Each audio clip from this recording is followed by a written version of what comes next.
जी welcome back. अजीम चौधरी साहब, मैं आपसे जानना चाहूँगा सर, ये जो एक ब्रेक पे जाने से पहले एक नुक्ता -1, हर दफ़ा -1 आप कर दें, कोई 3 साल, कोई 2.5 साल, कोई 4.5 साल, आप नहीं समझते कि इमरान खान साहब ने बहुत ज़्यादा कौम को उम्मीदें दी थी और तकरीबन कई साल कौम इसी एक उम्मीद की मुंतज़िर रही, एक मेजॉरिटी आवाम की, कि जी कोई एक तीसरी ऑप्शन उनके पास आए, वो इमरान खान साहब की शक्ल में आई, एक नई पार्टी की शक्ल में आई। इस वक्त मायूसी है, लेकिन -1 बज़ाहिर होना नहीं चाहिए। जो भी है 5 साल पूरे करें, उसके बाद ताकि कोई एक ये सवाल ना उभरे कि जी अगर मुद्दत पूरी हो जाती तो फिर ये हो जाता और वो हो जाता, मुद्दत नहीं पूरी करने दी गई। माजी में भी यही गिले शिकवे रहे वज़राए आज़म के, तो इस मरतबा भी अगर आप एक यही गिला शिकवा आ जाएगा, फिर एक जवाब 2 साल बाद 3 साल बाद बन जाएगा, उसका फ़ायदा कोई नहीं है। मेरे ख्याल से अब नाउ फॉर अ चेंज, जहाँ जमहूरियत अपना 5 साल पूरे करती है, वहाँ वज़ीर आज़म को भी अपने 5 साल पूरे करने चाहिए। क्या समझते हैं आप? मैं अगर इजाजत दें तो रली से बात शुरू कर लूं और फिर यहाँ पर आकर खत्म कर दूंगा। जी, जब जुल्फ़िकार अली भुट्टो साहब ने खुद हुकूमत बनाई तो सरदार वो थे खान अब्दुल कयूम खान, वो मुस्लिम लीग के एक साहब थे, उनका कोई ताल्लुक नहीं था पीपल्स पार्टी के साथ। रली तो वहां भी बनी, रली उससे पहले भी बनी। जब उसके बाद 85 की हुकूमत बनी तब भी रली थी, जब 88 की बनी तो तब भी रली थी, जब 90 की बनी तब भी रली थी। सिर्फ 97 में रली नहीं थी, लेकिन रली की तर्ज पर चीजों को पहले जोड़कर बना लिया गया था और फिर एक हुकूमत बन गई। और उसके बाद 2002 में भी रली थी, 2008 में भी थी, 2013 में भी थी और अब भी है। मैंने तो पाकिस्तान की तारीख इसी तरह देखी है। मखलूत हुकूमतें होती हैं पाकिस्तान में, एब्सोल्यूट मेजॉरिटी के साथ या शेख मुजीब की हुकूमत हो सकती थी या मियां नवाज शरीफ की हुई। भट्टो साहब के पास अक्सरियत तो मौजूद थी, लेकिन रली थी। ये तो एक बात अपनी जगह पर होगी। दूसरी बात मैं ये कहना चाहता हूँ कि सुई का जो मामला है, उसमें पैसे देने की बात कोई आज नई बात नहीं है। और ये बात पीजेपी बिल्कुल ठीक कह रहे हैं कि ये पैसे दिए जाते थे पब्लिक वेलफेयर के लिए, स्कूल्स के लिए, हॉस्पिटल के लिए, सड़क के लिए, कुएं के लिए और पानी की स्कीम्स के लिए, फिल्ट्रेशन के लिए, और ये पैसे इस तरह कभी इस्तेमाल नहीं होते थे। मुझे इत्तेफाक हुआ एक वक्त में कुछ ऐसे कागज देखने का जिन पर अकबर मुफ्ती साहब के अपने हाथों से करेक्शन हुई हुई थी और वो लीज की डीड थी और उस पे वहां सुई के मकाम पर फौजी छावनी बनने का फैसला हो चुका हुआ था। उसकी पार्शियल पेमेंट भी कर दी गई हुई थी। ये डॉक्यूमेंट मैंने अपनी आंखों से देखा हुआ है, क्योंकि ये डॉक्यूमेंट पाकिस्तान की सिक्योरिटी के हवाले से ज्यादा अहम है। मैं इससे ज्यादा मजीद बात नहीं करना चाहता, लेकिन मैं इसका शाहिद हूँ। मेरे अलावा एक और जर्नलिस्ट जो पाकिस्तान का एक इस वक्त बड़ा जर्नलिस्ट है, वो भी शाहिद है। बट उन्होंने, अकबर मुफ्ती साहब ने अपने हाथों से उसकी करेक्शन की हुई है, स्पेलिंग वगैरह के मामला की। ये दुरुस्त है कि वक्तन फवक्तन पैसे रुकते थे और वहां पर मामला पैदा होते थे, लेकिन ये पैसे ना शाहजहान बुख्ती के जाती हैं और ना बाकी मामला हैं वहां इस तरह के शाहजहान ही के जरिए सब कुछ हो सके। दूसरी बात यह कि जिस वक्त कल पर वापस जा रहे थे तब क्या इशू हुआ था और अकबर मुफ्ती साहब क्यों चले गए थे पहाड़ की खोख में कि वहां जाके वो रुके, और वो जो कुछ भी हुआ उसमें जिस तरह उसको एग्जेजरेट किया जा रहा है, ये वक्त नहीं है कि मैं उस बहस में पढ़ूं। जी बिल्कुल। आज की बात तो ये है कि पाकिस्तान की हुकूमत का कोई सीनियर वजीर इस बात की जुर्रत नहीं कर सकता कि इन हालात में वो अपोजिशन की जमातों के साथ मिलकर एक हुकूमत बनाने के लिए अपने लोगों को तोड़ने की कोशिश करे।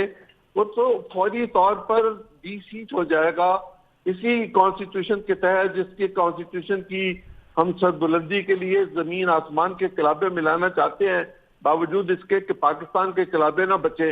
लेकिन हम ये चाहते हैं कि जमहूरियत कायम रहे और जमहूरियत के साथ मुल्क अगर तबाह होता है तो वो अपनी जगह पर हो जाए। लेकिन हम 18वीं तरमीम के बारे में कोई बात सुनना नहीं चाहते।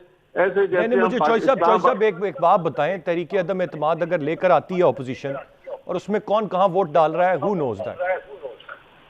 तहरीक अदम एतमाद के लिए तो वोट डालने के लिए आपको डिवीजन करनी पड़ेगी, और जब आप वोट डालेंगे तो उसका तो पार्टी छोड़ अब 2 जगहों पे आप पार्टी की सीट से जाते हैं। या आप वजीर आजम के इंतखाब पे वोट ना दें, या आप वजीर आजम के या चीफ मिनिस्टर के इंतखाब के हवाले से डी सीट करने के लिए वोट दें, या आप बजट के लिए वोट दें।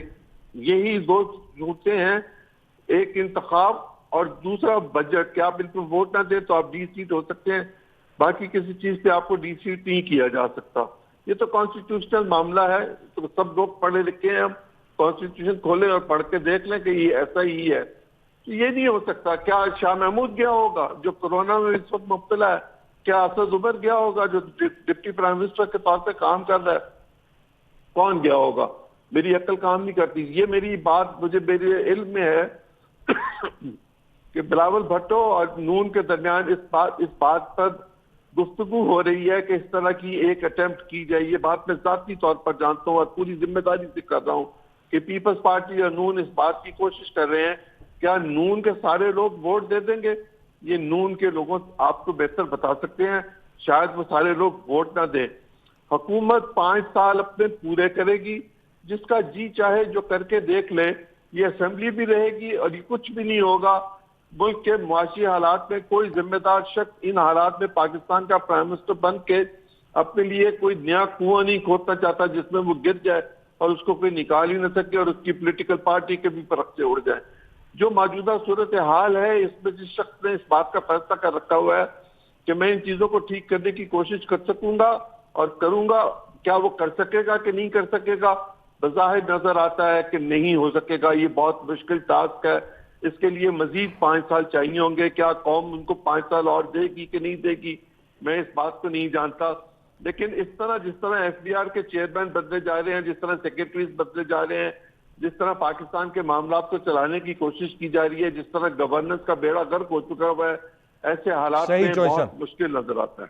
चॉइस साहब, मैं पीछे मीर साहब, जिस तरह से चॉइस साहब ने फरमाया कि 5 साल तो ये पूरे करेगी ये असेंबली और करने भी चाहिए। अब सवाल सिर्फ ये उभरता है सर कि अब तक ऑलमोस्ट जब हम 2 साल की बात करते हैं तो मेरे ख्याल से ये मैं हूँ, आप हों या चॉइस साहब हों या सोलंकी साहब हों या कोई और एक कोई भी शख्स हो, वो इस पर कुछ ज़्यादा डिबेट नहीं करेगा कि अब तक स्टेबिलिटी हमें नज़र नहीं आई इस हुकूमत में। अभी तक किसी राइट डायरेक्शन में सफ़र करना शुरू नहीं अभी तक किया, अभी तक तो सिमत का तयन नहीं हो रहा है मेरे ख्याल से। तो अगर ये सूरत हाल है तो 5 साल में क्या डिलीवर कर पाएंगे? और ये रहें, ज़रूर रहें, हम तो चाहते हैं रहें, इमरान खान साहब भी माइनस ना हो, ये असेंबली भी रहे, लेकिन आया डिलीवर कर पाएंगे? और अगर नहीं कर पाएंगे तो फिर किस तरह से 5 साल और मिलेंगे? या फिर पाकिस्तान के अवाम के पास क्या उम्मीद होगी जो मायूस हो चुके थे और ये उम्मीद की किरण थे उनके लिए? देखिए अरसलान, हम एक ऐसा एक मुल्क है, we are a nation in a hurry for a curry, that is what we are. हमें चाहिए कि थोड़ा सा सब्र दिखाएं। आप मिलिट्री गवर्नमेंट आती है, आपको आज जब वो आती है सारे नारे लगाते हैं, शोर करते हैं और फिर 2 साल ही हो जाते हैं, 3, फिर आप कहते हैं नहीं जी इनको निकालो, डेमोक्रेसी को लाओ। फिर आप डेमोक्रेसी के नारे लगाते हैं। तो जब डेमोक्रेसी के नारे लगते हैं उसके बाद वहां जब डेमोक्रेटिकली आते हैं फिर आप कहते हैं फौज को लेके आओ। तो यार हमें बड़े restless and totally irrelevant sort of a people as far as politics is concern. इसीलिए आपकी जो पॉलिटिकल इंफ्रास्ट्रक्चर है बड़ा वीक है। खान अब्दुल कयूम खान की भी बात हो रही थी, उसको क्या उन्होंने कहा यूनियन पार्टी छोड़ के इधर आ जाओ, हम तुम्हें ये बना देंगे। वो पार्टी छोड़ के आ गए। यहाँ अपॉर्चुनिस्ट है लोग। क्यों? क्योंकि आपका बेसिक स्ट्रक्चर स्टिल्ट्स पे है, रॉक्स के ऊपर नहीं है। यही वजह है कि हिंदुस्तान का एक स्ट्रक्चर है वो रॉक्स पे है इन कंपैरिजन टू अस। कितनी गवर्नमेंट्स वहां जाती हैं आती हैं और इन कंपैरिजन टू अस हमने ही पार्टीशन किया है ना उनसे। ना द क्वेश्चन अराइजेस कि हम ना काम करने देते हैं और ना काम करते हैं। हमारे पास सबसे बड़ा जो अलमिया और प्रॉब्लम है इस मुल्क के अंदर वो है मैनेजरियल प्रॉब्लम। भुट्टो साहब लेके आए थे ना थ्योरी ऑफ सोशलिज्म। सोशलिज्म क्या था? हर चीज को तबाह कर दो, जो थ्योरेटिकली डिस्ट्रॉय कर दो, हर कर दो, रीबिल्ड कर दो। किया न तीतर न बटेर। आप देख लो आपका हाल क्या हुआ उसके बाद। अब जो भी गवर्नमेंट आती है वो बड़े फ्रेजिलिटी के ऊपर आती है। इसने जो इनहेरिट किया है इसका तो ट्रैक रिकॉर्ड ही नहीं है इस गवर्नमेंट का। आज 2 साल से पहले ये तो एक प्रेशर ग्रुप था and converted into a political party. क्यों? Because of failures of PMLN and failures of people's party. So because of the failures of those two, dissidents इधर आ गए। अब यहां जो डिसिडेंट्स आए हैं, everybody wants to have a piece of the cake of this big ship. अब अगर आपने इस तरह काम करना है वो नहीं होगा। Imran Khan as far as he is concerned individually, उसकी इंटेंशंस बड़ी क्लियर है, उसकी इंटेंशंस बड़ी स्ट्रेट है। देखो ना, he doesn't carry a baggage, he doesn't have any corruption charges, he doesn't have any scandals or anything of that sort जो कि आप नेशनली को बाकियों को आप देख लो, ये आपके सामने। ना द क्वेश्चन अराइजेस, चलो आप इसको भी अगर ओवरलुक करते हो, what exactly are you doing for the country at the base level. आज कराची में बारिश हुई है, ये पता नहीं कितने मिलियंस ऑफ गैलन्स है, ये पानी आप कन्वर्ट कर सकते थे into some sort of reservoir अगर आपका ड्रेनेज सिस्टम ठीक होता। ये बेसिक चीज है। रोडों को आप इरिगेट कर रहे हो आज, और गाड़ी, आधी गाड़ी पानी के अंदर फिर रही है, क्यों? Because it's a failure of your local government. It's a failure of your mechanism. And this is the reason हम होते नहीं हैं। जहां रोते हैं हम, अरसलान रोते हैं, बारिश नहीं है जी, बारिश आती है, रोडें बंद होती, ओहो बारिश है, तूफान हो गया, हर चैनल का रिपोर्टर, हाँ जी आप बताओ ये क्या हुआ, वहां मार गया, क्या हुआ? ये तो आसान है। अर्थक्वेक आएगा, हम फिर भी यही करते हैं, फ्लड आएंगे, हम यही करते हैं। The question is, long term तो आप सोचते नहीं है। आज मुझे बता दो, आपके पास ये पेंडेमिक आया है, क्या आपने काम शुरू कर दिया सिविल डिफेंस के ऊपर? आपने अपनी जो आपका जो फायर ब्रिगेड सिस्टम है मुल्क के अंदर, have you ever thought of developing it? No you haven't. आप एडहॉक बेसिस पे चलते हो मेरे भाई। इस एडहॉकिज्म को खत्म करो, थिंक लॉन्ग टर्म। जब आप countries like Malaysia and others, वो आपसे एडवाइस लेते हैं, कोरिया जैसे लोग आपसे लेते हैं, ये यूएई जैसे लोग आपसे अपनी एयरलाइंस बना देते हैं। आप न्यूक्लियर पावर हो यार, आप एक अपने सिस्टम को नहीं ठीक कर सकते। अब आप इस गवर्नमेंट पे आ जाए, आप इसको ब्लेम करेंगे। और भाई ये जो लेके चल रहा है, ये तो लेगेसी लेके चल रही है।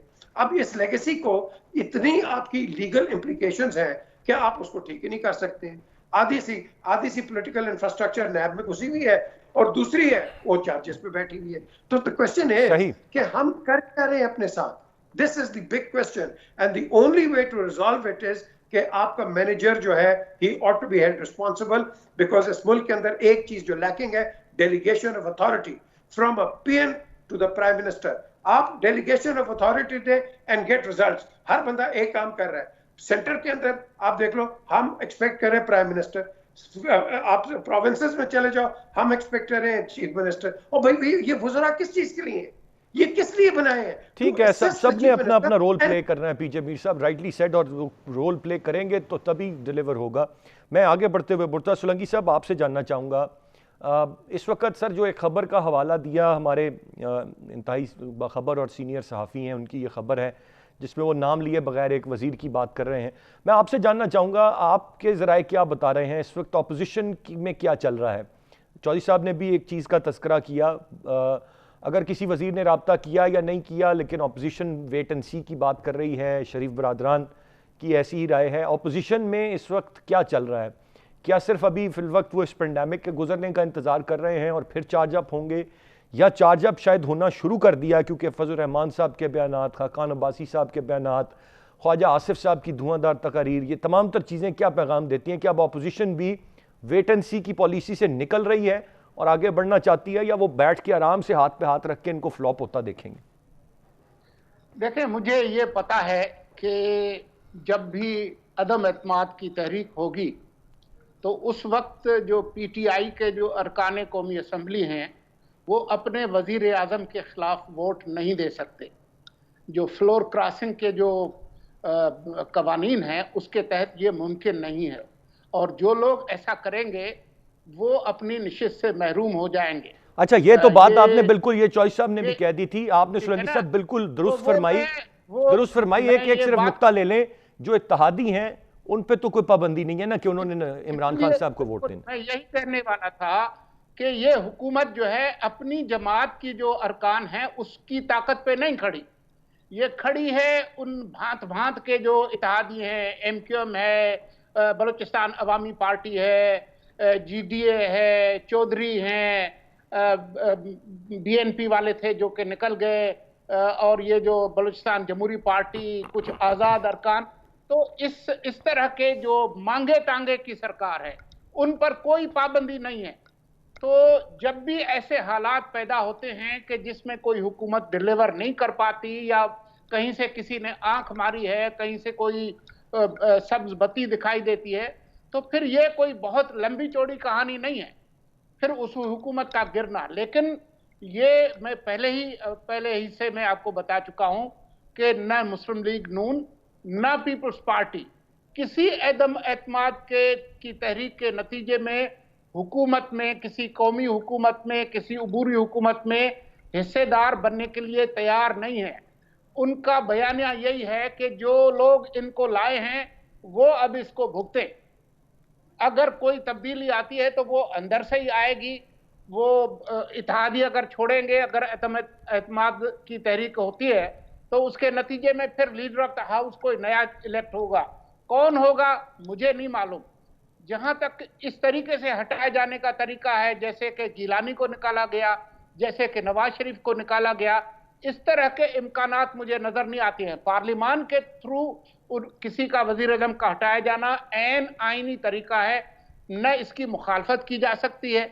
जहां तक इस हुकूमत की कारकर्दगी का ताल्लुक है तो वो कारकर्दगी ऊपर से शुरू होती है। वजीर आजम इमरान खान की इस हुकूमत में आने से पहले कोई बहुत ज्यादा कच्चा चिट्ठा नहीं था, लेकिन जिस तरीके से 2 साल के अंदर उन्होंने अपनी पुअर गवर्नेंस के रिकॉर्ड तोड़ दिए हैं, जिस तरीके से इकोनॉमी का हाल किया है, जैसे जो गवर्नेंस का हाल किया है, जिस तरीके से वो सिर्फ बयानबाजी और मीडिया स्ट्रेटजी सेशन में लगे हुए हैं, उसने किसी शोबे के अंदर इस हुकूमत की कोई कारकर्दगी नहीं है। ये हुकूमत जो है वो एक पोस्टर, एक कार्ड है सारी दुनिया में पाकिस्तान की बदनामी का। एक एक वजीर जिसमें इमरान खान खुद शरीक हैं, उनके बयानात इक़्तिदार में आने से पहले, आने के बाद उनका एक दिन का बयान दूसरे दिन के बयान से नहीं मिलता। तो ये इतनी शानदार जो हुकूमत है उसका जो भी क्रेडिट लेना चाहता है वो जरूर ले, लेकिन एक अदम इस्तेहकाम है। बिल्कुल। मैं क्विकली एक चीज़ तीनों मेहमानों से जानना चाहूँगा और तीनों उस पर अपनी राय प्रिसाइजली अगर मुझे दे सकें। स्टार्टिंग में चॉइस साहब। सर, एक बड़ी तादाद अवाम की जो कि नापसंद करती थी या मुखालिफ हो गई हुई थी पीपल्स पार्टी और PMLN के 3 मरतबा के उनके अदवार देखने के बाद वो किसी एक थर्ड फोर्स, एक उम्मीद की किरण की तलाश में थे और वो उनको नज़र आई पाकिस्तान तहरीक इंसाफ। ये मैं अब पब्लिक पल्स पे सवाल कर रहा हूँ, जो कि जनरली बात बाहर से हम सुनते हैं लोगों से। फिर PTI की एक गवर्नमेंट आई, उम्मीदें थीं, रियासत मदीना की बात थी, उस तरह से डिलीवर नहीं कर पाई। मैं नहीं कहता फ्लॉप हो गए या बिल्कुल उस तरह से नहीं डिलीवर कर पाए अब तक जिस तरह के वादे थे। अब लोग सर बाहर ये सवाल करते हैं कि अब हम सियासत में ही दिलचस्पी छोड़ दें, अब हम सियासत पे गुफ्तगू ही छोड़ दें, अब हमारे पास क्या उम्मीद है इस वक्त? अवाम के पास सर इस वक्त उम्मीद की किरण क्या है? मैं चाहूँगा थोड़ी सी पॉजिटिविटी आप तीनों मेहमानों से लेकर प्रोग्राम का इख्तिताम कर सकें। अवाम के पास सिर्फ मायूसी है, इसके अलावा कुछ नहीं है। उनके पास बेरोजगारी है, उनके पास बीमारी है, उनके पास गंदा पानी है, उनके पास गलाजत है, उनके पास करप्शन है, उनके पास मिलावट है, यहाँ खुराक ठीक नहीं है, यहाँ कुछ भी ठीक नहीं है।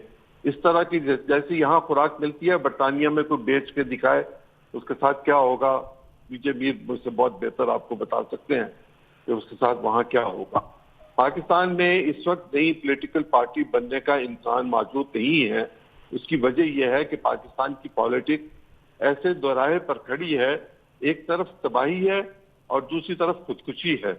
अब जिसने जो करना है वो इन दोनों में से कोई चीज कर सकता है, और कोई शख्स नई पॉलिटिकल पार्टी बनाने के लिए लोगों को इकट्ठा करे, उसके लिए करोड़ रुपए वो लेकर आए। तो पाकिस्तान में करोड़ रुपए पॉलिटिकल पार्टी बनाने पर इस वक्त खर्च करने वाली कोई कुव्वत मौजूद नहीं है। ठीक है, चॉइस सरकारी हो व गैर सरकारी हो व निजी हो व अस्करी हो, कोई ऐसा नहीं है कि जो ये काम करे। जी ठीक चॉइस साहब। मैं प्रिसाइजली आगे बढ़ते हुए मैं बाकी दोनों मेहमानों की भी राय लूंगा, वक्त कम है। पीछे मीर साहब, इस वक्त तमाम अब कहाँ देखें, उम्मीद कहाँ से लगाएं? देखिए, कौम क्या चाहती है? कौम तो बड़ा कुछ चाहती है, हर कौम बड़ा कुछ चाहती है, लेकिन आप जो भी गवर्नमेंट आती है यार, कभी उसको सब्र के लिए सब्र से तो चलने दो। हम तो किसी को सब्र से चलने नहीं देते हैं, हम बहुत इम्पेशेंट हैं। और इम्पेशेंट इसलिए हैं क्योंकि आपने पिछली गवर्नमेंटों को भी नहीं चलने दिया। आप हर चीज जल्दी से जल्दी मांगते हैं, हुकूमतें आप देती नहीं है, टैक्स आप लोग देना नहीं चाहते हो। तो ये गवर्नमेंट क्या, ये इमरान, नवाज शरीफ या जरदारी ये अपनी जेब से पैसे लेके आएंगे? और इन्होंने तो मुल्क चलाना है आपके टैक्सों से। टैक्स आपके पास वो है ही नहीं है, वो सिस्टम ही नहीं है। आपने ब्रॉड बेस किया ही नहीं अपना सिस्टम टैक्स का। सो जब तक आपका टैक्सेशन सिस्टम ठीक नहीं होगा, आप हमेशा एक डायलेमा में रहेंगे। आप चैरिटी पे रहेंगे, आप एड पे रहेंगे, फंडिंग पे रहेंगे। और फिर क्या होगा, जब आप फंड लेंगे, एड लेंगे, जो अपोजिशन में बैठा हुआ है वो आपकी क्लास लेना शुरू कर देगा। वो रिवर्सल में भी चले जाओ, फिर भी इस तरह ही होगा। अब बात यह है कि आपने बेसिक इंफ्रास्ट्रक्चर अरसलान आपने ठीक नहीं किया है। तो जब तक आप ठीक नहीं करोगे, इसी तरीके से इम्पेशंस, आपने देखा नहीं है हमारी ट्रैफिक क्या है। ये जो मोटरसाइकिलिस्ट हैं, ये तो मौत के कुएं चलाने वाले में मोटरसाइकिलिस्ट हैं। ये तो इस तरह चलाते हैं कि इन्होंने A to Z इस तरह पहुंचना है कि जिस तरह forget there is anything in the way. आपका कार ड्राइवर भी बिल्कुल सही। पीजे मीर साहब, मैं जरा क्विकली सोलंकी साहब का भी पॉइंट ऑफ व्यू ले लूं, टाइम मेरे पास खत्म हो रहा है। सोलंकी साहब, सर उम्मीद की किरण की बात थी, तो पीजे मीर साहब ने कहा कि इंतजार करें, पेशेंस नहीं है अवाम में। चौधरी साहब ने कहा कि कोई उम्मीद की किरण नहीं है। सर आपकी राय एक जुमले में फरमा दीजिए प्लीज। जुमला यही है कि हमें नाउमीद और मायूस नहीं होना चाहिए। मुल्क के अंदर जमहूरियत का इस्तेहकाम इस तरह से होगा कि इन जमातों के अंदर जमहूरियत आए, उनके अंदर कोई एहतसाब का निज़ाम हो, और अगर ये जमातें अपने अंदर जमहूरियत नहीं लाती तो फिर आपको कोशिश करनी होगी किसी ऐसी जमात के लिए जिसके अंदर जमहूरियत हो, ताकि जो है वो मुल्क के अंदर भी जमहूरियत मुस्तहकम हो सके। बहुत शुक्रिया अदा करना चाहूँगा तीनों मौजूद मेहमानों का। नाज़रीन, गुफ्तगू आपने सुनी। आज के प्रोग्राम से इतना ही। अरसलान खालिद को इजाज़त दीजिए। अल्लाह ने के बाद।